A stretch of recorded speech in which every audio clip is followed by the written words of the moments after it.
አብዛኛው ወጣት እንዲረዳኝ ማለት ነው በሚገባቸው መልክ ላስረዳቸው ፈልጋለሁ። የኔ ዓላማ አንደኛ ታዋቂ እንድትሆኑ ነው። ያው ታዋቂነት ይዞት የሚመጣ በረከት አለ። አንዳንዴ ደግሞ ይዞት የሚመጣ ነገሮች አሉ። የታወቀ ነው፣ ግልጽ ነው ይሄ። እኔ በረከቱ ላይ ፎከስ ማድረግ እፈልጋለሁ። ህይወት ሁሌም ቀንና ጨለማ ነች፣ ተቃራኒ ነገር አላት። ስለዚህ በረከታችን ላይ ፎከስ ባረግን ቁጥር በረከቱ ዳብል እጥፍ እየሆነ ነው የሚመጣው። ብዙ ወጣቶች ፍላጎታቸው በዚህ ዘመን ምንድነው? አንደኛው ያው ገንዘብ ነው። ታዋቂነት አለ። ታዋቂነት የሚመጣው ደግሞ በአዋቂነት ነው። የምታደርገውን ነገር ማታውቅ ከሆነ እንግዲህ ታዋቂ መሆን አትችልም። እኔ ማውቀው ነገር አለ፣ ለዛው ነው ታዋቂ የሆንኩት፣ በዛ ማውቀው ነገር ማለት ነው። ገንዘብ መስራት በቲክቶክ በጣም ቀላል የሆነበት ጊዜ ላይ ነን ያለ ነው።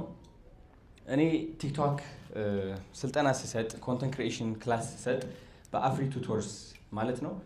ዝም ብላችሁ ተምራችሁ ቪዲዮ መቅረጽ ጀምራችሁ በዛው እንድትሄዱ አይደለም። የኔ ዓላማ ቲክቶክ ተምራችሁ፣ ኮንተንት ክሪኤሽን ተምራችሁ ከዛ መጨረሻ ከፍተኛ ተከፋይ እንድትሆኑ ነው።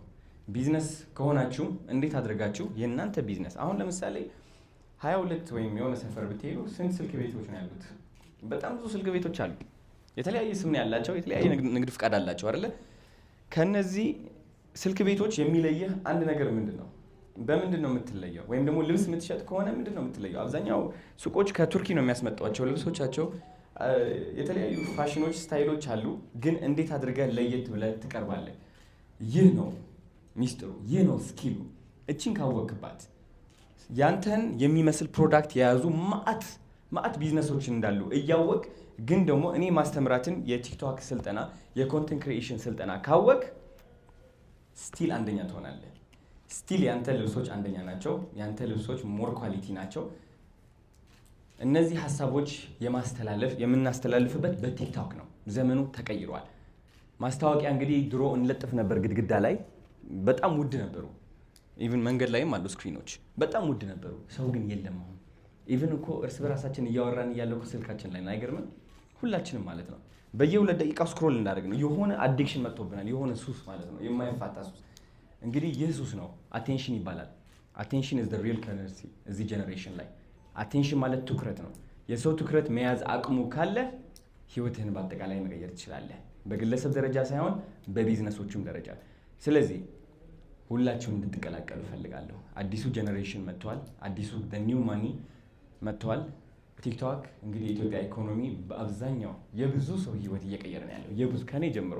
እኔ ካናዳ ያለው ታስታውሱ ከሆነ ቪዲዮዎችን ካያችሁ በረንዳ ልወጣ ቀርቤ ወጥቻለሁ። እውነት ለመናገር ሻንጣይን ይዤ ወዴት እንደሚሄድ አላውቅም። $100 ነበር የሰጠኝ ከዝኔ። እቺ $100 ለኡበር ሆነች፣ መንገድ ለመንገድ። ከዛ ዝም ብዬ እዞራለሁ። ምንድን ነው ማድረገው? ምን እያደረኩኝ ነው? የዛኔ አስታውሳለሁ ለ2 ዓመት ሙሉ እኮ ተቀጣሪነት ወጥቼ ነበረ።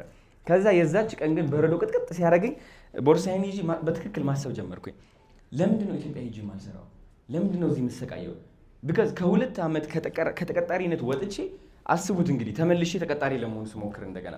ቢካዝ ከዛ በፊት እየሰራሁት የነበረው ስራ ሱፐርቫይዘር ነበርኩኝ። የሴኩሪቲ ተከፋይነቴ እየጨመረ ነበር። ቢካዝ ለ3 ዓመት ነው 4 ዓመት ሰርቻለሁ እዛ ቦታ ላይ። በየአመቱ ክፍያ እየተጨመረ መጣና ከዛ አቋረጥኩኝ። የራሴ ስራ ጀመርኩኝ፣ ወደቅኩኝ፣ በረንዳን ወጣው። ከዛ ተመልሼ እንደገና ወደ ዜሮ ልመለስ፣ ወደ ዝቅተኛ ተከፋይነት። ልምድ የለህም ተብዬ ማለት ነው። እና ኦኬ የሆነ ስህተት ሰርቻለሁ፣ ኢትዮጵያ መመለስ አለብኝ። አዲስ አበባ በጣም እያደገች ነው። ኢትዮጵያ በአጠቃላይ እያደገች ነው። በጣም ብዙ እድሎች እየመጡ ነው ለወጣቶች፣ እያስተዋላችሁት ነው።